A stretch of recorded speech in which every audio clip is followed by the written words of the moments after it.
Okay, we have a new executive order from Trump attacking lawyers yet again, but in this way, doing it. I mean, the firms that thought they were cooperating with him are now finding out what it means to cooperate with somebody like Trump.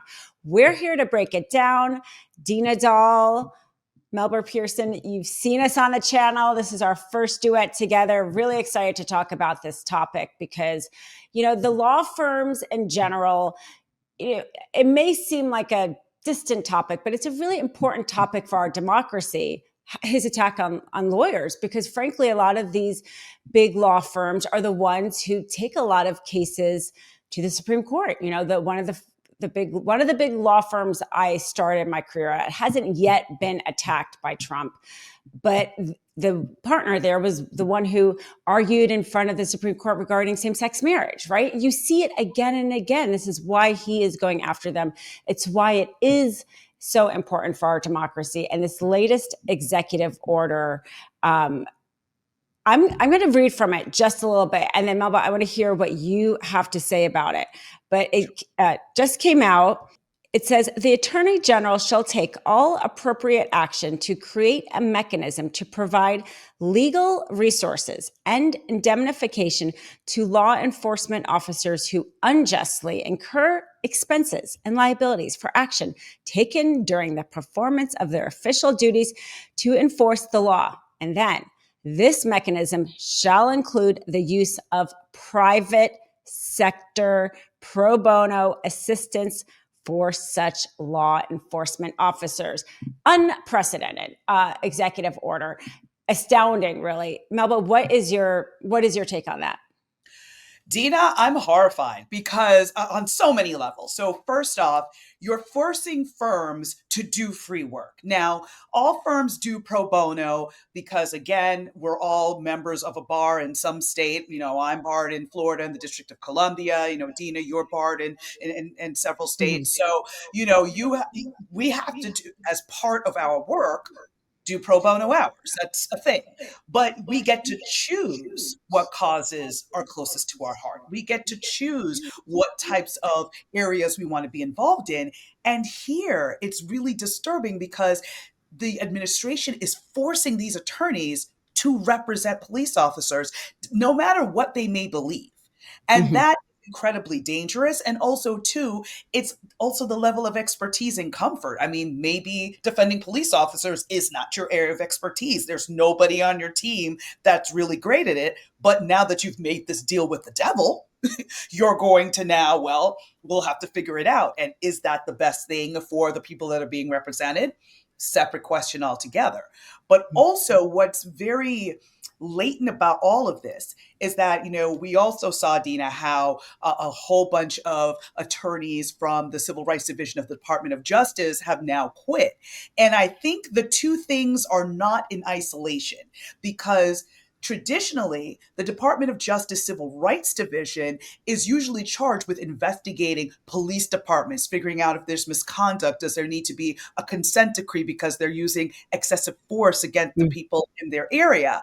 And with them not having that as their main job, as their main mandate anymore, because clearly this administration does not care about people, but that's a separate discussion. And so now they're seeing that their work is just being put to the side, so they're quitting. And then now you see this escalation of, well, we know there's going to be more lawsuits because these bad officers, not all, but the subsection of bad officers will feel they're emboldened and they can act with impunity. And then if someone calls them to task, hold on, we've got some high-powered law firms that are going to come and basically smush the little guy, the victim of police violence. So again, number one, what message is that sending to the community at large? And number two, how are we addressing excessive force within policing? Because it's not going to stop. I mean, we have the Tyree Nichols trial happening right now of the, officers that murdered Tyree Nichols, beat him to death. And the Department of Justice Civil Rights Division investigated that. So, what are we doing moving forward in terms of these types of civil rights abuses, and now having all these resources coming to bear against the victims and in favor of the police officers, not the other way around, which is what it's traditionally been. I mean, there's so many things to unpack in this executive order, because the fact that he is trying to have a private law firm do the government work in itself, but then to do it, as you said, in support of the police officers, when we know how he has felt about this all along, right? We know what he said and did around George Floyd protests. I mean, his goals are so transparent, right? And so I think he's also, in a way, he demonizing these law firms, because he's making them do the thing that he knows so many of those associates in that law firm, because let's talk about it. It's going to be the associates that do it. Like the junior associate that I once was is the one that is going to go out and do this work. It's not the partners. He knows that these associates, for one, this law firm is going to not be able to recruit associates very much if they know this is the work they're going to do.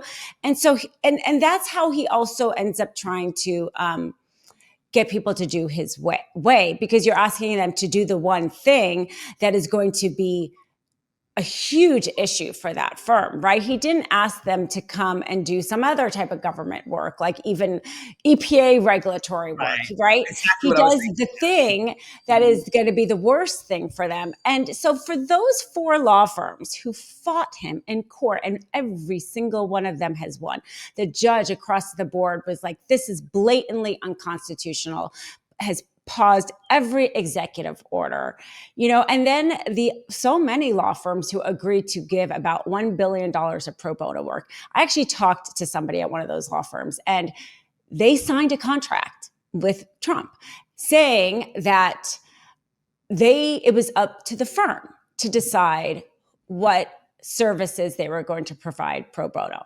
And why did they think he was going to honor a contract like that? I mean, you're doing this deal with somebody who's lying to the American people, defrauding it. I mean, he's a convicted felon, and you thought a flimsy piece of paper giving you the right to decide pro bono work was going to be valid?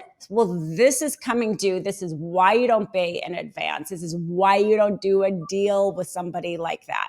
So now they have a whole new executive order that they are either going to have to follow or contest. And if they contest it, they have already lost so much credibility. They're already going to have a hard time recruiting people at this point, and then they're also now going to have to fight him in court, just like the other 4 did, or be faced with a situation where they are going to have to defend police officers in situations they're not going to want to defend. I mean, there might be situations where the police officers validly need defense, but there are definitely going to be some flashpoint situations where it's very questionable or where it is wrong to defend them.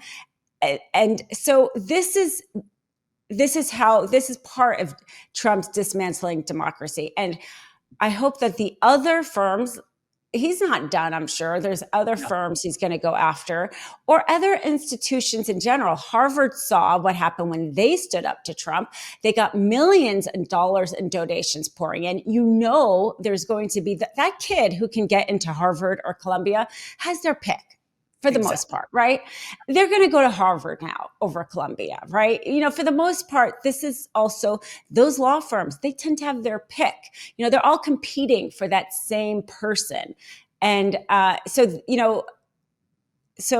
this is just such a good example of like why you cannot trust somebody like Trump and but there will be probably some law firms that go ahead maybe with this and get in a situation where they're like defending the local police officer in a brutality case. Yeah, but here's what I'm also thinking too. So that officer that was wrongfully charged, right? It was a good shoot. And when I say good shoot, term of art, meaning that let's say you have an instance where you shot somebody in the course of an arrest. It's deemed a good shoot if it was, necessary in order to effectuate the arrest. You didn't violate their civil rights. So that's what I mean by a good shoot. So if it seems to be a good shoot, usually it gets handled at the state level. Usually either the police union, their attorneys get involved, the prosecutor may not move forward with filing charges against the police officer, things like that. So those types of shootings tend to resolve themselves. So this type of representation is only being saved for the Derek Chauvins of the world, that kind of level of you have completely abused every single civil rights law in the book, and now we need a high-powered firm to be able to get you out of this mess. So it's not even going to be those borderline cases of, maybe I could see why the officer used excessive force, or not excessive, used force in this particular instance. It may have resulted in death or serious injury, but it would have been justified. This is not that scenario. It's going to be something outrageous and egregious, and those firms are going to be forced to be representing these types of people. But you make such a great point, Dina, when it comes to that recruitment piece, because I'm telling you, my LinkedIn timeline is just filled with associates who are 5 years in, 10 years in, have, worked their entire lives to get into this big firm, and they think they've made it. And now they're like, your values are not aligned with my own, so I'm quitting. And they're doing so loudly, proudly, and publicly. And so you're starting to see this shift of who's going to what firm. And it's sort of like the battle lines are drawn. Either you're part of the resistance, basically, you're part of the ones who are standing for the rule of law and democracy, or you're part of the acquiescers. And nobody wants to be part of the acquiescers. So I think it's just very interesting how that's shaking out. Well, we had to cover this because there are so many executives coming out, but this is a really important one and an intersection for sure in the law and politics that we're covering here on Legal AF. So if you have not subscribed yet, hit the button. It is free. You'll get a lot more content like this, and we will continue to break down all the stories. Any last words, Melba? Oh, I mean, the first 100 days have been a doozy. It feels like 10 years in 100 days.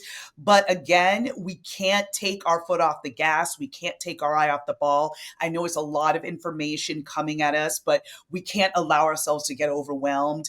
And we have to continue to keep ourselves educated, educate others, and push back. This is not normal, and we cannot allow this to become normal.